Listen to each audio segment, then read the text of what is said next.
같이 돌자 동네 한 바퀴 yeah 들어볼까 우리가 살아가는 이야기 check 네, 인생에서 청소년 시기, 10대 때는 앞으로의 인생을 결정짓는 굉장히 중요한 시기인데 10대 친구들에게 꿈이 뭐냐 물으면 그 질문을 굉장히 좀 부담스러워하고 압박으로 느끼더라고요. 그만큼 맞아요. 꿈을 어떻게 찾아야 할지 모르겠다 이런 답들이 많더라고요. 아니, 요즘에는 꿈을 뭐 꿔야 되나요? 라고 물어보는 친구들도 있다 그러니까요. 그래요. 그럴 정도인데 나 자신을 들여다보고 앞으로 나아가야 될 방향에 대해서 고민해보는 시간을 갖는 것은 중요하지 않을까 학창시절에 생각이 좀 듭니다.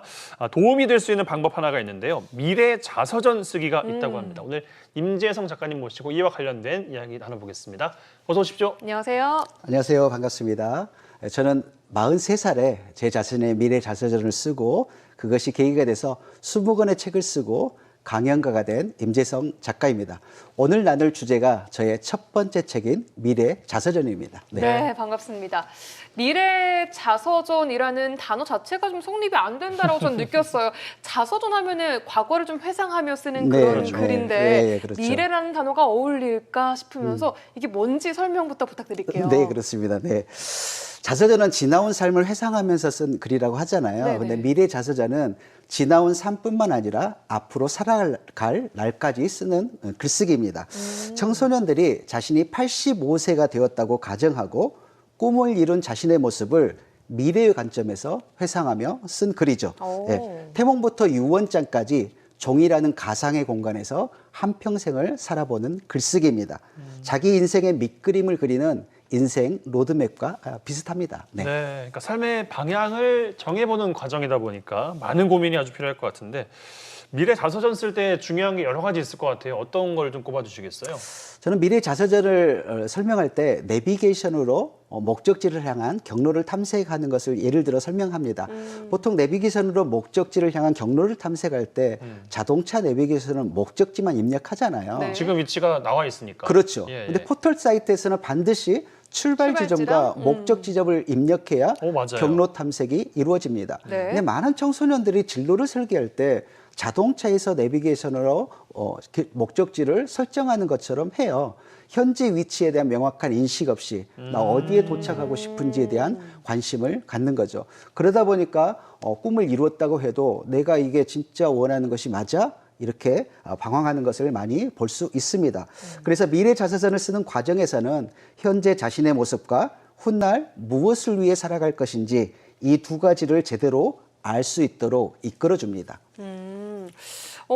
출발 지점과 목적지 사실 뭐 내비게이션은 목적지가 장소 딱 특정되어 네, 있지만 네, 네. 내 인생의 목적지는 너무 어려워요 이게. 그렇죠. 예. 좀 더 자세히 설명을 해주신다면요. 네.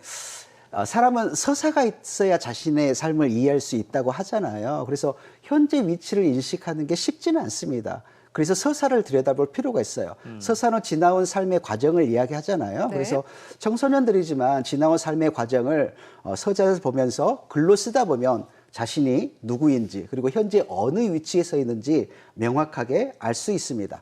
자신을 제대로 알게 되면 도달할 목적지도 자연스레 발견이 됩니다. 이때 꿈을 이루는 것도 중요하지만 그 꿈이 이루어진 후에 어떻게 살아갈지 생각하도록 강조합니다. 목적지는 단순히 내가 무엇이 될 것인지를 말하지 않기 때문입니다. 어떻게, 어떤 모습의 삶이 될지를 구체적으로 생각하는 것을 목적지를 찾는 것으로 생각하기 때문입니다.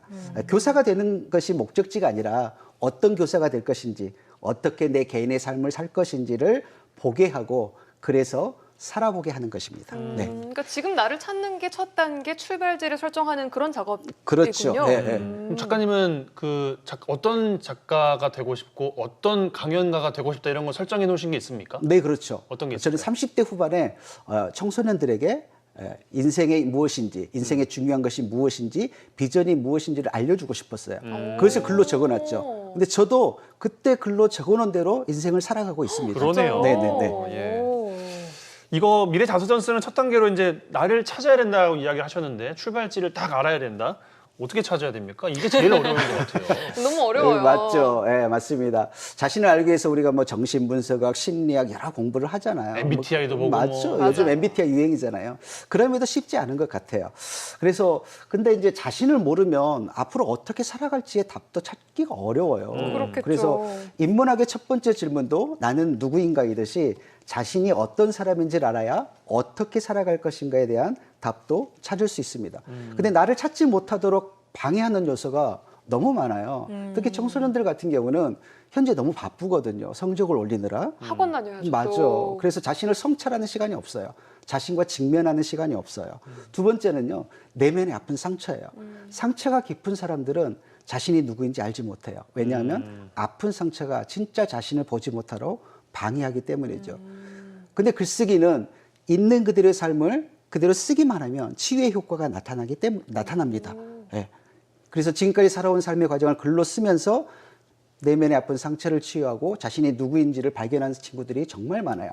오늘 배움의 즐거움을 느끼게 하다라는 책을 쓴 청소년이 있는데요. 이 친구를 좀 소개할까 합니다. 예. 오, 친구가 쓴 책이에요, 이게? 네, 중학교 네. 2학년이 실제로 제 강의를 듣고 쓴 책입니다.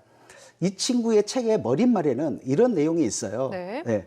저는 미래 자서전을 쓰면서 미래를 기억하는 것을 넘어 저 자신을 사랑하고 인정하는 법을 배웠어요. 게다가 묻어두었던 내면의 상처를 꺼내어 보기도 했죠. 처음에는 이것이 마냥 두려웠습니다. 하지만 글을 쓰면 쓸수록 제 상처를 받아들이게 되었고 자연스레 치유가 되더라고요. 제 고민과 잘못을 솔직하게 적으면서 제가 외면했던 것들에 하나둘 답이 보이더군요. 신기하고도 값진 경험이었습니다. 제가 만약 용기를 내어 이 프로그램을 신청하지 않았더라면 지금의 저는 평생 저의 상처를 외면한 채 남에게 보여지는 저만을 꾸미며 살았을 것입니다. 이런 삶은 결코 행복한 삶이 될 수 없겠죠. 네. 이렇게 쓰다 보니까 이 친구는 내면의 아픈 상처가 치유됐고 자신이 무엇을 하고 싶은지도 발견했고 글로써 이걸 풀어내면서 정말 행복한 모습을 찾는 것을 제가 발견했습니다. 너무 성숙해진 것 같아요. 그리고. 그렇죠. 네, 너무 달라졌죠. 예. 네. 실제로 글을 쓰면서 이게 치유가 되는 게 신기하기도 하고요. 네, 글쓰기 가진 효과 중에 하나가 있는 그대로 자신을 수용하고 솔직하게 쓸 때 치유는 시작된다고 합니다. 그래요. 네. 자, 이렇게 시작을 해서 자서전을 쓰기 시작하면은 이제 인생의 지도, 인생의 뭐 로드맵 같은 걸 쭉 그려보라고 권하시던데 아직 꿈이 뭔지 몰라요. 이렇게 말하는 그런 친구들에게는 좀 막연한 과정일 것 같아요. 네네. 어떻게 해야 돼요? 그래서 삶을 잘 들여다보는 게 중요해요. 청소는 게 비록 짧은 시기이지만 지난 시간 동안 내가 무엇을 할 때 행복했고 무엇을 할 때 갈등했는지 그래서 나는 어떤 삶을 살아가기를 원하는지 이런 질문을 수없이 스스로가 던지고 답을 찾아야 합니다. 학생들이 이런 질문을 던지고 정답을 없는 자신만의 답을 갖는 시간을 갖게 되면 미래의 모습 또한 잘 그려나갈 수 있게 됩니다. 그렇지 않으면 꿈을 이루고 나서도 이것이 진짜 내가 원하는 것이 맞는가 하며 방황할 수 있게 됩니다. 그렇죠. 네. 미래자서는 인생의 질문에 스스로 답을 찾고 그것을 글로 적어서 구체화시키는 작업이기 때문에 처음에는 막연하고 막막했던 것들이 길이 만들어지고 나만의 인생 지도가 그려지는 경험을 할 수 있게 됩니다. 중요한 것은요, 이때 만들어진 인생 지도가 전부가 아니라는 거예요. 살아가면서 배우고 느끼고 경험한 것들이 많아지면 인생 지도가 업데이트 됩니다. 그래서 언제나 수정 보완해 가면서 자신의 인생 지도를 그려나갈 수 있다고 저는 가르치고 있습니다. 네, 알겠습니다. 이제 지도 그리는 것까지는 알겠습니다. 이제 잘 그려놨으면 네. 이걸 책으로 만들라고 이제 이야기하셨잖아요. 네, 그렇습니다. 글쓰기는 또 다른 영역이라서 네. 너무 그림은 어려워요. 잘 그리는데 글 네. 쓰는 건 진짜 어렵거든요. 네, 그렇죠. 어떻게 네. 도움을 좀 주시겠어요? 저도 글을 쓰고 있는 작가이지만 글쓰기 참 쉽지 않은 것 같아요. 특히 청소년들도 그렇습니다. 처음에 오면 가장 큰 문제가 글쓰기에 대한 두려움이에요. 내가 어떻게 책을 한 권 쓰지? 내가 어떻게 태문부터 유언장까지 쓰지? 이런 두려움이 많은 것 같아요. 그래서 저는 그 두려움을 해결해 주기 위해서 동기부여 강의를 참 많이 해줍니다. 네. 너무 좀 두루뭉술하죠? 동기부여 강의. 예. 네. 사실 태문부터 유언장까지 적는 것은 어른들도 쉽지 않습니다. 그래서 학생들이 지나온 삶과 살아갈 삶을 효과적으로 살필 수 있도록 젊은 질문 리스트를 줍니다. 질문 리스트에 자신이 살아온 삶과 살아갈 삶을 적다 보면 자연스럽게 책이 한 권 완성이 됩니다. 저 질문 리스트에는 어떤 질문들이 들어간지 살짝 들어볼 수 있을까요? 네. 태몽부터 이제 유아기부터 노년기까지 다양한 질문이 제공되고 있습니다. 예를 들어서요? 예를 들어서 초등학교 5학년 시기 내가 가장 관심이 있었던 것은 무엇인가? 그것을 통해서 내가 더 꿈을 확장해서 생각해 본 것은 무엇인가? 이것을 자세히 적도록 하는 거예요. 그때 막 기억을 꺼내 와야겠네요. 열심히. 그렇죠. 예. 그래서 질문 리스트가 필요하고 이제 그때 당시에 자기 삶을 잘 모르면 부모님에게 여쭤보는 거예요. 부모님에게 여쭤보다 보면 부모님과의 관계가 소원해졌던 것이 다시 회복되기도 하고요. 그런 이야기를 저는 정말 많이 들었어요. 네. 그래서 예, 자기 삶을 글로 풀어낼 때는 효과적인 기술도 제가 알려줍니다. 기술적으로도? 네, 예, 기술을 알려주고 가장 핵심적인 부분은 학생들이 쓴 글을 제가 피드백과 첨삭을 해주는 거예요. 그리고 한 5페이지 정도 썼을 때는 서로 서정 보완해 가면서 샘플 원고를 만들어줍니다. 그럼 청소년들이 그 샘플 원고를 보고 이후의 삶을 쓰는 것은 그렇게 어렵지 않게 쓰는 것을 볼 수 있었어요. 그러니까 시작하는 게 어렵다 보니까 그렇죠. 그걸 잡아주시는 거군요. 그렇죠. 예. 일단 시작하게 되면 그 이후의 삶은 잘 써가는 것을 볼 수 있었습니다. 가장 핵심적인 부분은요. 네. 포기하지 않고 꾸준히 글을 쓰면 실력은 늘어나게 돼 있습니다. 강사분들의 마무리는 꼭 이렇게 끝나는 것 같은데. 자, 이렇게 원고를 쭉 쓰고 나서 그 다음에 꼭 책으로 이걸 출판을 해보고 나서 또 출판 기념회까지 열어보라고 권하신다던데. 네네네. 굳이 이렇게까지 하시는 이유가 있으세요? 아, 그렇죠. 나중에 책 한권 출마할 수도 있으니까. 아유, 이런 시기에. 네, 맞습니다. 활용 가치가 정말 크거든요. 미래 자전을 쓰고 파일로 두면 잊히기 쉽습니다. 또 뭐 컴퓨터가 고장나거나 그러면 또 날아가버리면은, 그렇죠. 날아가고 그만이거든요. 하지만 책으로 만들어두면 활용 가치가 너무나 많습니다. 네. 그리고 주변 사람들에게 인정받거든요. 책 한 권 썼어요? 그럼 학교 선생님에게도 인정받습니다. 선생님에게 인정받지 못한 친구들이 책을 갖다 주면, 작가님 오셨어요? 라는 이야기를 듣기도 하고요. 또 자기 친구들에게도 작가님 소리를 들으면서 성취감과 자신감이 쑥쑥 올라갔다는 이야기를 정말 많이 들었습니다. 네. 네, 출판 기념회는 또 공식적인 비전 선포의 자리입니다. 사인도에서 지인들에게 나눠주기도 하고요. 저는 이런 인생 살겠으니까 적극적으로 응원해 주세요. 지지해 주세요. 그러네요. 예, 이런 이야기 공식적인 자리이다 보니까 자기 자신에게도 동기부여가 되는 것 같아요. 저는 실제로 그런 사례를 정말 많이 봤습니다. 그래요. 네. 어떤 친구가 기억이 나세요? 여러 사례를 이제 보셨을 텐데. 뭐 가장 기억에 남는 친구는 저는 이 친구인 것 같아요. 예. 이건 뭐예요? 예. 2008년도죠. 2008년도에 초등학교 5학년이 저에게 와서 이 미리 자서전을 썼습니다. 공룡 박사 김도현 한국의 쥐라기 공원을 만들다. 꿈이 굉장히 거창하죠. 그렇네요. 초등학교 5학년 때 왔을 때는 이 친구가 좀 공부를 잘했어요. 그래서 어머니는 의사가 됐으면 좋겠다라고 했는데 이 친구는 자신이 좋아하고 하고 싶은 것으로 좀 꿈을 확장하고 싶었어요. 그래서 지질학과 교수가 되는 것을 꿈을 설계했죠. 그 과정에서 어떻게 하면 지질학과 교수가 될 수 있을까를 설계하다가 다양한 사람들을 인터뷰했습니다.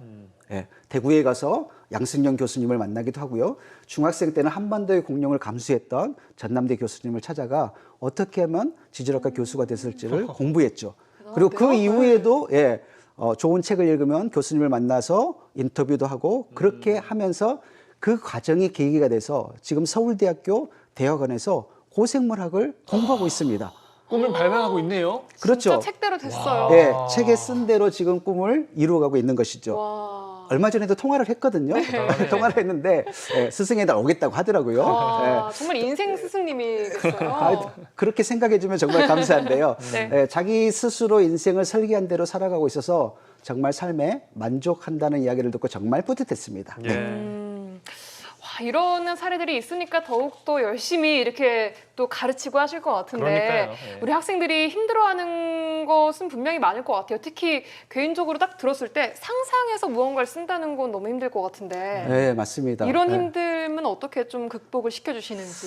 지나온 삶의 이야기는 그런 대로 좀 풀어갔어요. 근데 자신의 꿈이 어떻게 확정되고 또 어떻게 이루어지는지를 상상해서 쓰는 것을 참 힘들어했습니다. 그래서 저는 이렇게 이야기해 줍니다.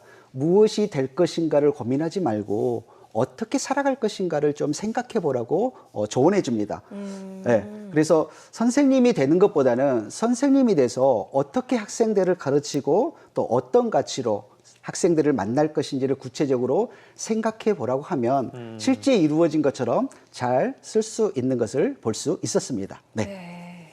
미래 자서전을 저희도 한번 써봐야겠어요. 오늘 여러 가지 그러니까요. 질문을 또 받았으니까 꼭 해서 미래 자서전 해서 지금이라도 제 꿈을 좀 찾을 수 있도록 열심히 좀 노력을 해봐야겠습니다. 시간상 오늘은 이 정도로 마무리를 해야 될 것 같습니다. 임재성 작가님과 함께했어요. 오늘 고맙습니다. 고맙습니다. 감사합니다.